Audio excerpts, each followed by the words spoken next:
안녕하세요. TV일마르다의 김찬석입니다. 안녕하세요. 연규옥입니다. 지난 6월 몇몇 유튜브 채널이 20년 전 경남 밀양에서 발생한 성폭행 사건의 가해자 신상을 무단 공개하는 일이 있었습니다. 가해자와 가해자의 주변인으로 지목된 이들의 신상이 인터넷에 공개되면서 대중의 공분을 불러일으켰습니다. 이렇게 가해자의 신상 공개에 대한 대중들의 관심이 뜨거워지자 이 많은 유튜버들이 앞다퉈서 관련 영상을 올리기 시작했고 그 다음에는 언론이 달려들었습니다. 이 수많은 언론이 가해자와 또 가해자의 주변인으로 지목된 이들에 대한 보도를 하면서 이 과정에서 가해자가 소속된 직장, 또 출신 학교, 그리고 가해자로 지목된 이의 실명을 노출해 보도하면서 문제가 더욱 심각해졌습니다. 이에 지난 7월 한국신문윤리위원회는 가해자로 지목된 사람의 실명을 노출한 기사를 게재한 조선닷컴, 국민일보, 경향신문의 경고를, 그리고 실명을 노출하지는 않았지만 부적절한 보도를 이어간 매일신문, 국민일보, 세계일보를 비롯한 총 23개 언론사에 무더기 주의 조처를 내렸습니다. 한국신문윤리위원회는 경고 및 주의 조처에 대해 이름이 공개된 사람은 해당 사건의 직접적인 가담자가 아니다. 이들 매체가 이 사람의 신상을 노출한 것은 공익과 아무런 관계가 없으며 오히려 이 사람에 대한 사적 제재를 부추길 수 있는 선정적 보도 행태로 개인의 명예를 훼손한 것이다.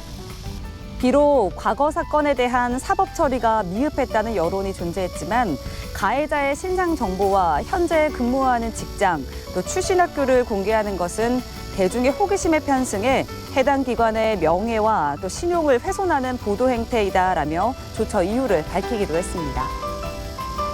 유튜브 채널이 사적 이익을 위해 불법적으로 개인 신상을 수집, 공개함으로써 대중의 관심을 얻는 것을 목격한 언론은 이처럼 대중의 관심에 올라타 선정적 보도의 확대 재생산을 이어가는 것을 주의해야 합니다.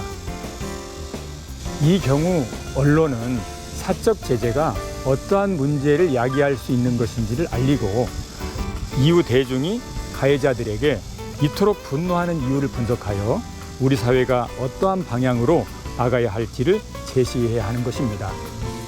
지금처럼 언론조차 눈앞의 이익을 위해 선정적 보도에 몰두한다면 이번에 불법 행위로 인해 체포된 유튜버들과 다른 점은 도대체 무엇이 있는 걸까요? TV를 말하다 지금 시작하겠습니다.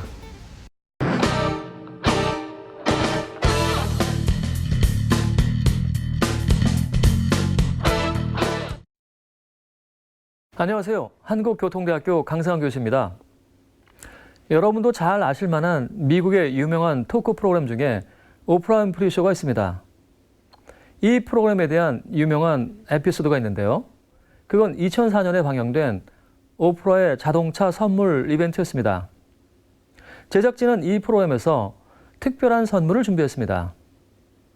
그날 방청객으로 초대된 사람들은 사연을 통해서 선정된 사람들이었고요. 대부분이 자동차가 필요한 사람들이었죠. 진행자인 오프라는 그들 모두에게 작은 선물 상자 하나씩을 나눠주었습니다. 프로그램을 마치면서 진행자는 선물 상자를 열어보라고 했습니다. 그때 그 자리에 있던 276명의 방청객 전원은 상자 안에 $30,000 상당의 자동차 선물을 발견하고는 믿을 수 없다는 듯이 큰 소리를 지르면서 감격스러워했습니다. 이 장면으로 오프라 윈프리 쇼는 역사적인 프로그램 중 하나로 남게 되었습니다. 당시에 저도 그 상황을 보면서 들었던 감동의 환호성 소리가 아직도 귓속을 맴도는 것 같습니다. 이렇게 시사, 토론, 교양, 그리고 오락 프로그램의 경계를 넘나들었던 오프라 윈프리 쇼는 단순한 토크쇼를 넘어서 사회적인 이슈를 논의하는 중요한 플랫폼이 되었습니다. 언론의 가장 중요한 기능은 바람직한 여론을 만들어가는 것이라고 봅니다. 이를 위해서는 다른 어떤 프로그램보다도 시사 보도 프로그램과 토론 프로그램의 중요성을 강조하고자 합니다. 특히 토론 프로그램은 뉴스에서는 부족한 깊이 있는 내용, 다양한 이슈, 그리고 분석적인 전달을 가능하게 합니다. 시청자는 이를 통해서 다양한 관점을 접하고요. 비판적인 관점에서 사고하며 공론장에 참여할 수 있는 기회를 더욱 넓히게 됩니다. 이는 언론이 단순한 정보 전달자가 아닌 공적인 담론을 주도하고 사회적인 변화를 촉진하는 중요한 매개체임을 보여줍니다. 우리나라에도 이렇게 좋은 토론 프로그램이 있습니다. 좋은 토론 프로그램을 통해서 사회의 정의가 지켜지는 계기가 되었다고 해도 과언이 아닐 것입니다. 하지만 정치적인 환경에 따라서 없어지기도 하고 진행자와 논조가 변경되기도 합니다. 그만큼 정당성이 부족한 정치 권력은 잘 만들어진 토론 프로그램을 견제하려고 시도하기도 합니다. CJB 청주방송에서는 토론 프로그램인 이슈 인사이트를 지난 6월 첫 방송을 시작으로 10회째 진행하고 있습니다. 지역의 이슈와 이야기를 좀 더 다양하고 깊은 시선으로 바라보는 시간으로 지역의 갈등 해소와 미래지향적인 대안을 제시하는 프로그램이라고 하겠습니다. 일단 2년 프로그램의 코너는 이슈 앤 인터뷰, 이슈 앤 브리핑, 그리고 이슈 앤 토론, 이렇게 세 가지로 이슈에 대한 다각적인 접근을 시도하고 있습니다. 이 중에서도 특히 돋보이는 토론으로는 지난 7월 5일 4회분으로 민선 8기 충북도정 2년 성과과제 편을 들고 싶습니다. 서원대 사회교육과 교수와 청주대 경제통상학과 교수가 패널로 출연해서 개인적인 의견과 더불어서 다양한 평가와 분석을 했습니다. 도정에 대한 일방적인 비판을 넘어서 대안까지 제시하는 세심함이 돋보이기도 했습니다. 다양한 시각의 질문 또한 적절했고요. 시청자는 관련된 사안들의 연관성을 파악하는 데 도움이 되었다고 봅니다. 하지만 패널의 선정에는 다소 아쉬움을 남겨서 참석한 패널 다 교수로서 의견의 다양성을 제시하는 데에는 한계를 보이기도 했습니다. 더불어서 민감한 주제와 첨예한 질문을 통해서 논쟁적인 토론으로 이어지지는 못하는 아쉬움을 남기기도 했습니다. 지난 7월 11일 5회 오송 참사 1주기 특집의 이슈 앤 인터뷰 코너에서는 오송 참사의 생존자 대표가 출연해서 그간 다하지 못한 개인적인 이야기와 견해를 밝히기도 했습니다. 참사 현장에서 진행된 인터뷰는 사고의 부실한 대책을 지적하면서도 꼼꼼한 대안까지 제시하는 현장이 살아있는 생생한 인터뷰가 진행되었습니다. 그동안 드러나지 않았던 안전상의 많은 문제 제기와 더불어서 안전 전문가 이상의 대안적인 견해를 이야기하면서 사고를 제대로 수습하기 위해서는 무엇보다도 중요한 것은 진상규명과 책임자 처벌임을 다시 한번 강조하기도 합니다.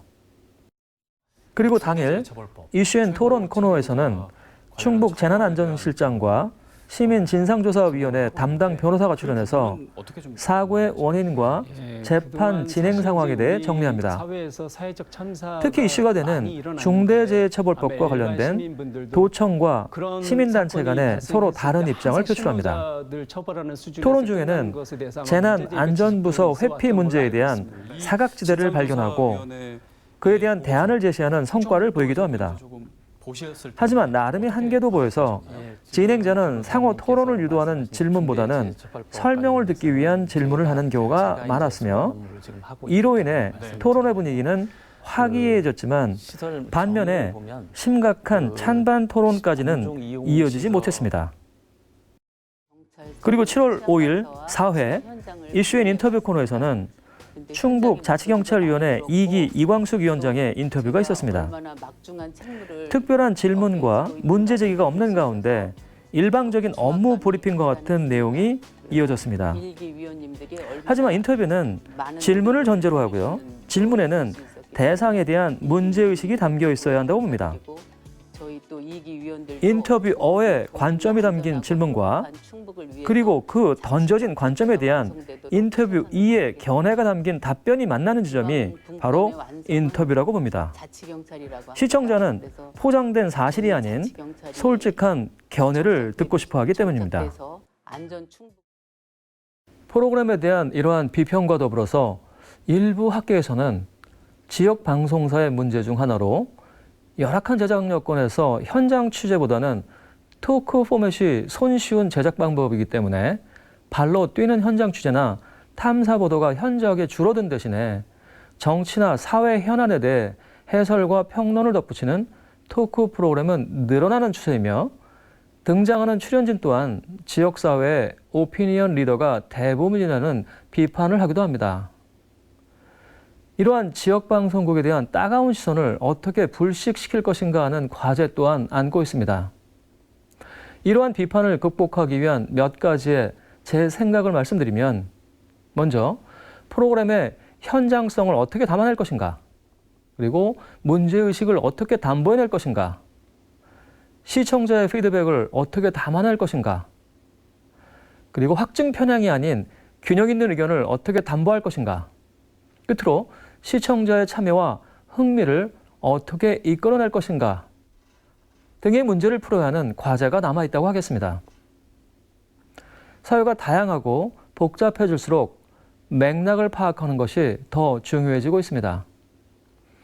하지만 가볍고 단편적이며 길이가 짧은 쇼폰과 같은 컨텐츠로 인해서 복잡한 정보를 처리하는 능력인 문해력이 저하되고 끊임없이 새로운 컨텐츠를 찾게 되며 결국은 중독으로 이어져서 심리적인 불안을 증가시키고 대인관계에서 고립감을 초래하는 경향이 나타나기도 합니다. 이러한 상황에서 새롭게 시작된 이슈 인사이트를 통해서 더욱 탄탄한 공동체를 만들어갈 수 있는 한국의 오프라인 프리쇼와 같은 좋은 프로그램으로 발전하기를 기대하면서 오늘 드릴 말씀을 마칩니다. 감사합니다.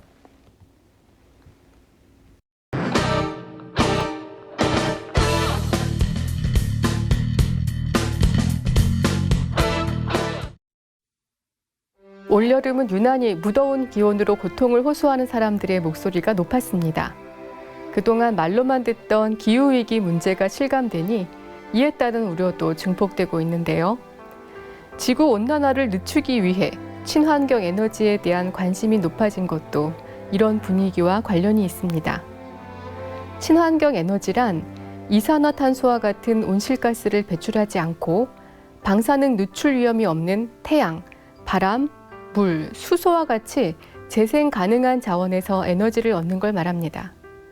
현재도 우리 주위에서 공장 굴뚝이 내뿜는 하얀 연기, 자동차나 기차, 비행기, 선박에서 뿜어 나오는 회색 연기를 자주 볼 수 있는데요. 이것은 지구온난화의 원인이 되는 화석연료에서 배출된 이산화탄소입니다. 18세기 산업혁명 이후 인류는 화석연료에 대한 의존도를 점점 높여왔는데요. 이제 그 자원이 점차 고갈되고 있을 뿐 아니라 화석연료로 인한 환경오염 문제가 심각해지면서 대체 에너지 개발의 중요성이 제기되고 있죠.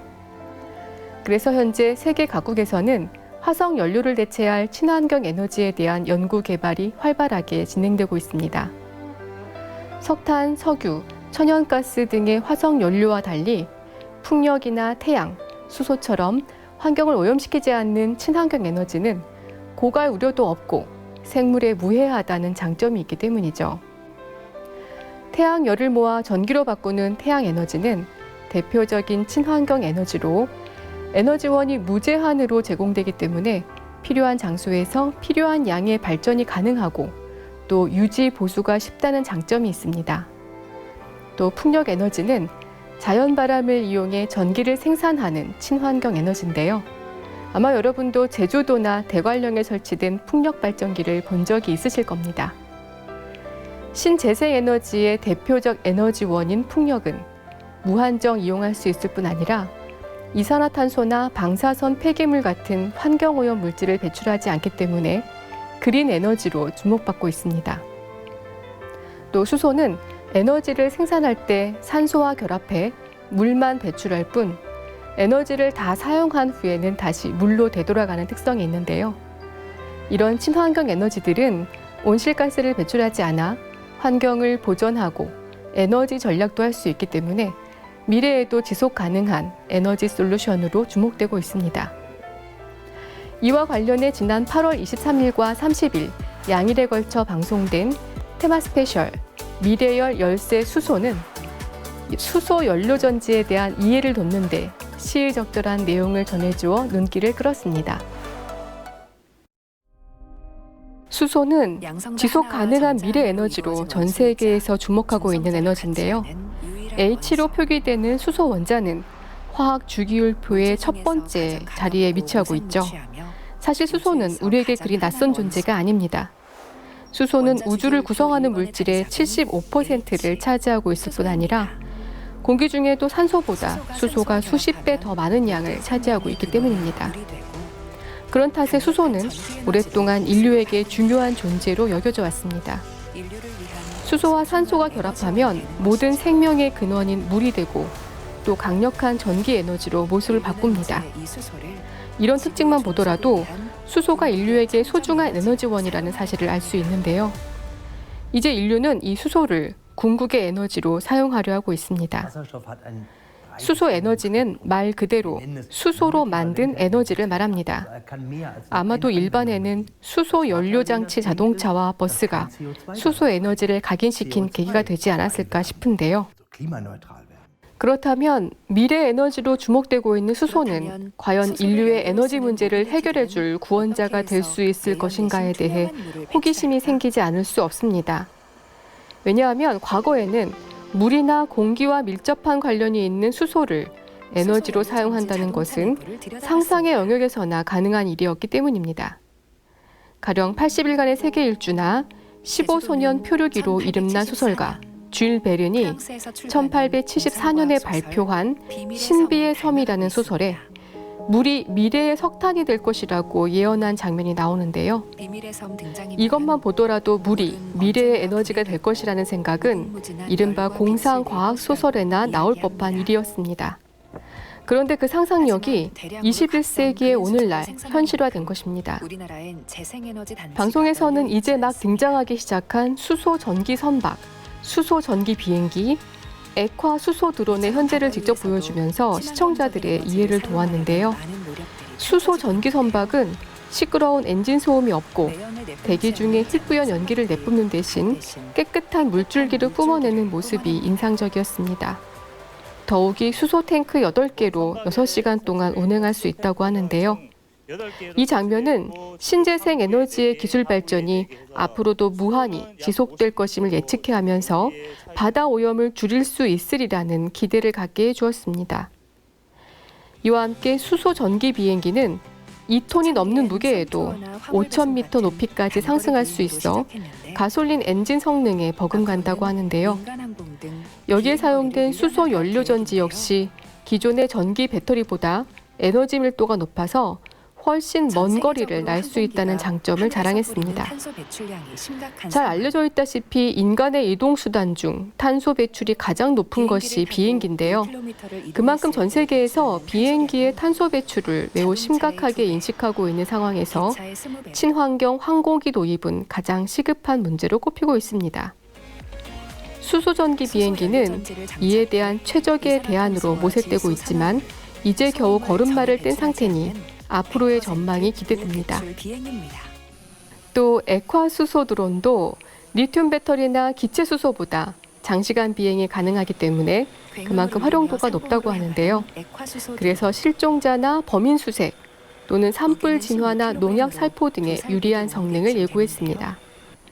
더욱 호기심을 자극한 것은 비행 시간을 더 늘리고 비행체가 더 커지면 도심의 빌딩 숲을 자유자재로 날아다니는 드론 택시로 발전할 가능성을 안고 있다는 사실이었습니다. 현재 국제사회는 지구온난화에 대한 심각성을 인식하고 기후위기에 대응하기 위해 노력하고 있습니다. 온실가스 증가를 막기 위해 탄소 배출량을 줄이고 탄소 흡수량을 늘려 순 배출량을 제로화하는 것을 탄소 중립 혹은 넷 제로라고 하는데요. 이와 관련해 그린 수소로 직행할 잠재력을 보유한 국가가 바로 독일입니다. 실제로 1990년과 비교해 탄소 배출량을 65%나 줄였다고 하는데요. 그 과정에서 2038년까지 현재 남아있는 원자력 발전소 80여 개를 폐쇄하기로 결정했습니다. 이미 풍력이나 태양열을 이용한 재생에너지가 전체 전력 소비의 50%를 넘긴 독일은 2035년 탄소 중립을 목표로 하고 있는데요. 제조업 수출 중심의 산업 구조와 높은 에너지 수입 의존도 측면에서 독일과 비슷한 한국 역시 수소 에너지에 주목할 수밖에 없습니다. 그래서 한국은 2050년을 목표로 탄소 중립을 이루기 위해 노력하고 있습니다. 독일보다 15년 늦은 목표치인데요. 이렇게 우리 인류는 뜨거워지고 있는 지구를 위해 탄소 배출 제로라는 공동의 목표를 갖게 되었습니다. 그래서 미래를 열 열쇠는 바로 그린 수소가 될 거라고 하는데요. 과연 인류의 이런 노력으로 매연을 내뿜지 않는 착한 비행기와 선박들이 파란 하늘과 푸른 바다를 보존할 날을 기대해 보고 싶습니다.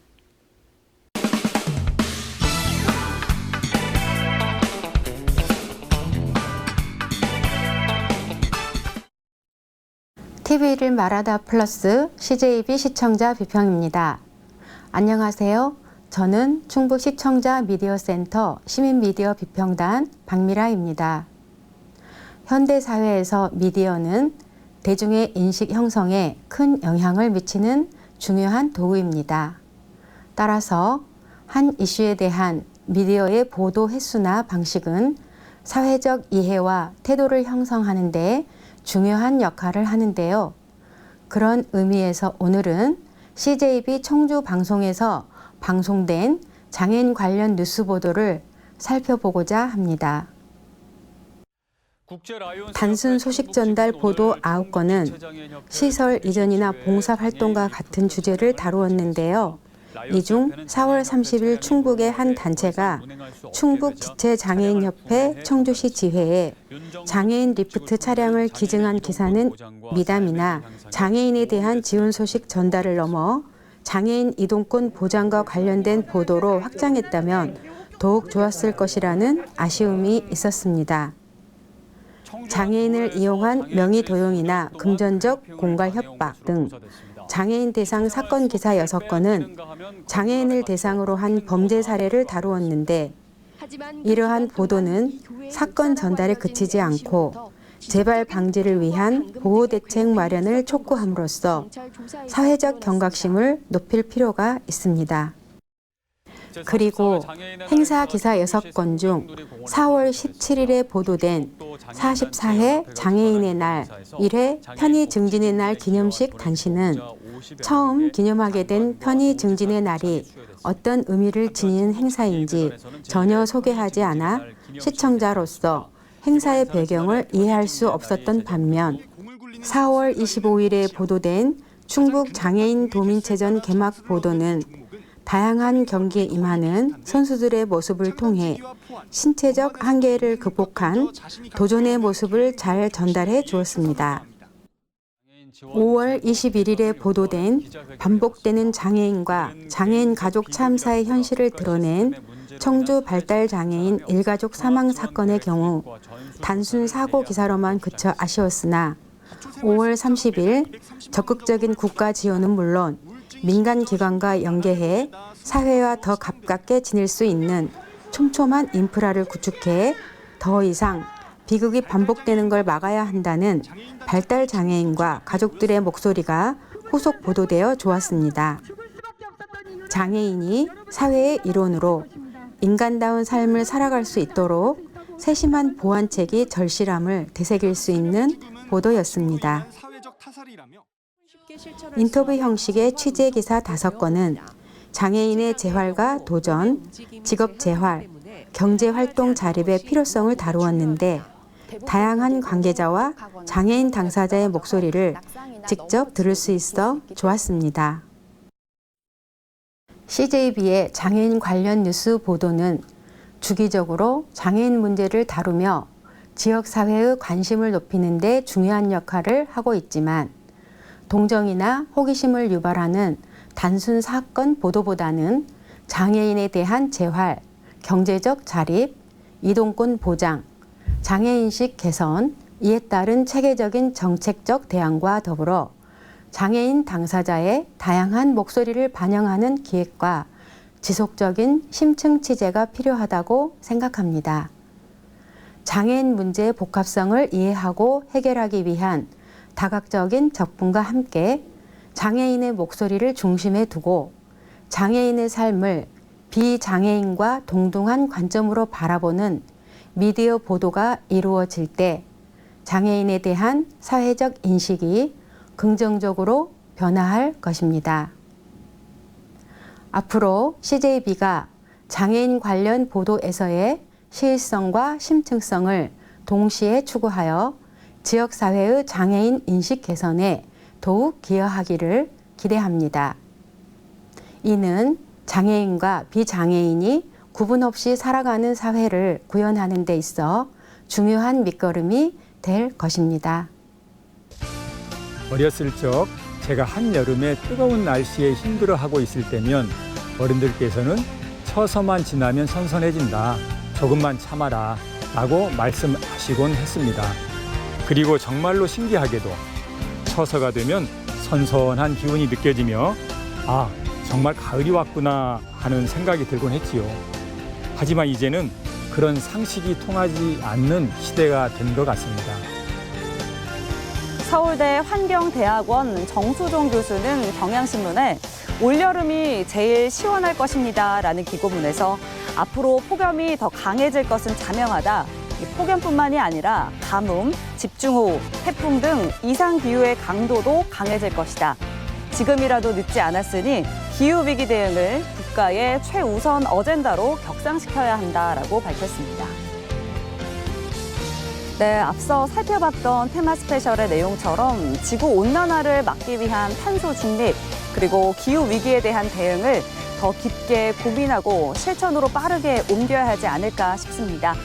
9월 TV를 말하다는 여기까지입니다. 10월 세 번째 토요일에 다시 찾아뵙겠습니다. 시청해주신 여러분 고맙습니다.